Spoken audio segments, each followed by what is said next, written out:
Hello guys, good evening. Ito po yung request ni client. Bali 2-in-1 piso wifi with charging station, charging port siya. So titest po natin yung sa charging one siya, kung paano gamitin. So connect lang po tayo sa piso wifi.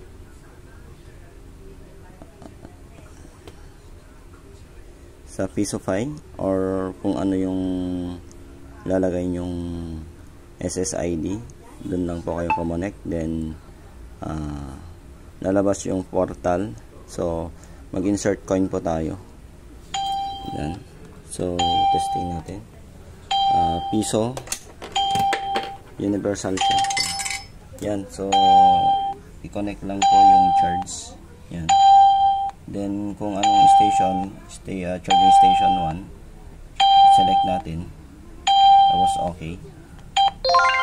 Yan, so kung makikita nyo po, nag-charge siya. Ito, yan o, charging siya. So sa 2 naman, connect lang po tayo ulit sa piso wifi.